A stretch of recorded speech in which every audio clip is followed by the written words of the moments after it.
the many serious problems associated with permitless carry.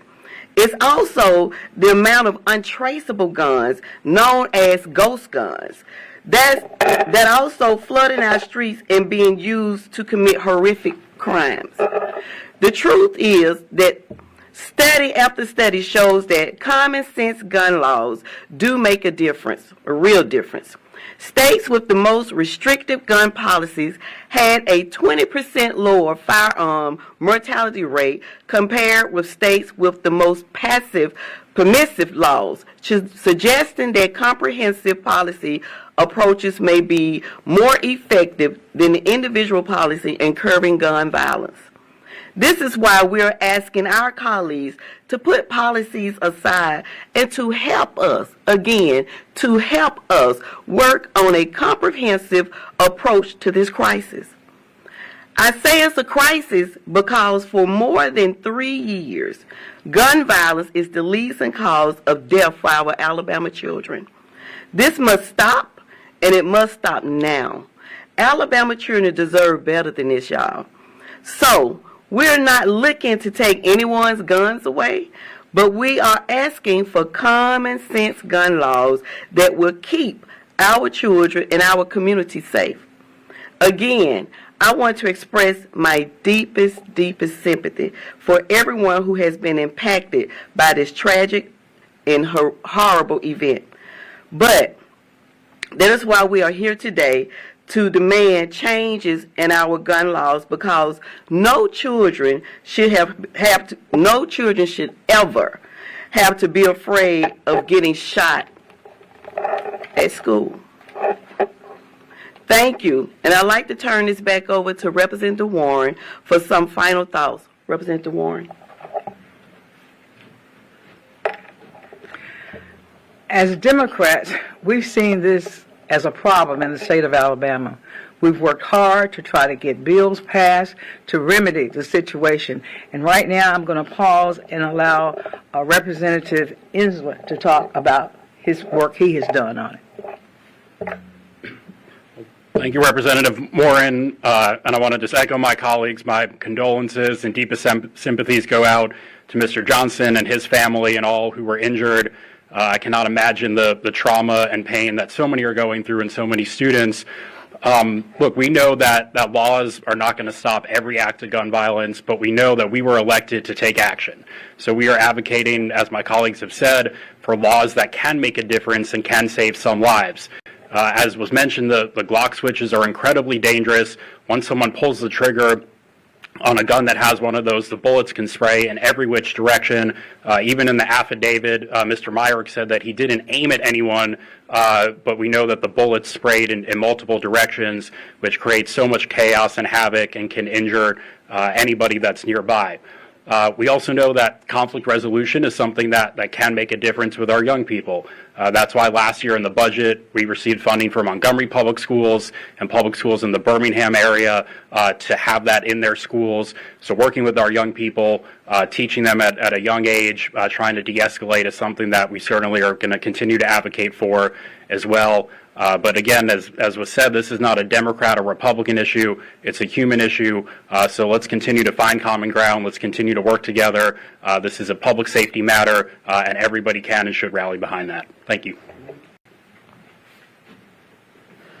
Also, I learned this morning that Representative Hassel is also working on a gun bill. Representative? I'll say good morning, everybody. Now, we all gathered here today in the wake of a tragic incident that happened at Tuskegee University, where one individual was lost, like was said, and 16 others were injured in the shooting. And our hearts go out to all the victims that the incident that happened at Tuskegee. But I want to also express my deepest gratitude to the Tuskegee University, the school police, the city police, and also the sheriff department and the LIA for the swift response that they brought to bring in the victim, not the victim, but also the person that was doing the shooting. Now, in light of the senseless act of violence, it is imperative that we address the issue of gun safety and regulations. I want to bring attention to HB 23. It's a bill that will require individuals to have a permit to legally carry an assault weapon in a vehicle or a person, as well to purchase an acquired assault weapon. The bill includes exceptions for certain entities and circumstances that provide criminal penalty for violations. We must work together to prevent tragedies like this. At Tuskegee and other places that happen around our state dealing with assault weapons. Even with Glock switches are turning a pistol into an assault weapon. But we do have assault weapons. And that shoot a lot of rounds and a lot of ammo, and they are carrying around in our state freely. And law enforcement don't have no tools to stop these people from just carrying these weapons around. So HB 23 will require them to have a permit to get law enforcement tools so they can have something to stop some of these people carrying these weapons and using them. Thank you. Thank you. Thank you to all of my colleagues for joining in. I agree that as legislators, it is our responsibility to take meaningful action as quickly as possible. I also think that we must look at the facts, and the facts are that Alabama has the 4th highest rate of gun violence in the nation, and it has increased over 45% since 2013. On average, 1,175 people die from gun violence in Alabama each year. Beyond the increase of mass shootings, in 2022, Alabama had the 12th highest gun death rate among black people in the country. In 2021, 76% of domestic violence-related homicides were by firearm. And in 2020, 77% of female inmate partner homicide victims were killed with a gun. So I will close with this point. The problem is getting worse, not better. And we must do something about it now. This is about public safety and the safety of our children. Thank you so much. And now we'll be happy to answer any questions that you have. Yes, sir. Would it be safe to say that this is another wake-up call? Yes. Yes. It's bringing reality closer to us.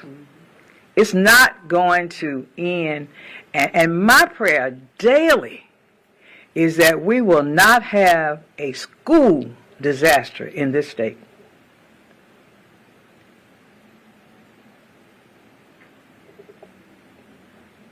Any more questions? Yes, sir. Have you heard from any other schools around the state with concerns or issues about incidents like this? We had an incident in Alabama State, Tuskegee, but also other colleges, but we can't stop at colleges, high schools, middle schools, around the country where this incident, stuff like this has happened. Have you heard from anyone else that have had concerns and maybe come to lawmakers with possible suggestions of things to do? Just only in casual conversations, but I do know, and there's been serious discussions as it relates to our HBCUs, because this is, like you say, is happening all over the country. You talk about Tuskegee, Alabama State, Alabama A&M, Tennessee State, Morgan State. You know, it's out there. And the sad part about it, it's really not our students. Right. And, you know, how can your people talk about safety and closing up your environments? I mean, there's something you can do to try to keep some students off. But when you think of a big college campus, you can get on that campus any way you want to. You know, and just, for example, I think about Auburn all the time. They got 1,000 ways to get into Auburn's campus. So you can't just say that you got to protect your schools and put up fences and put up locks. We got to do something stronger. And I think the strongest thing we can do is put something in law to stop this. Yes. Quick question. I know that last session, for example, Representative Enslersville had the strong support of the Sheriff's Association and other law enforcement. As we go into this next session, are there opportunities to get bipartisan support on some of these bills that you discussed today? I talked with the Speaker on yesterday, and he has assured me that it will get out of the House again this year, and they are working on a sponsor for the Senate that can get it out the Senate, because I think they all realize that this is something that we're going to have to change in the state of Alabama.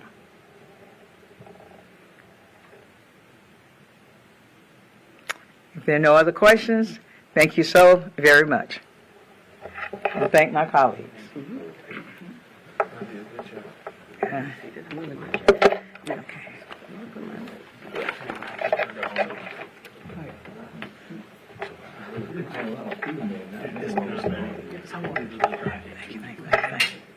Like I said, the media's keep calling me and calling me.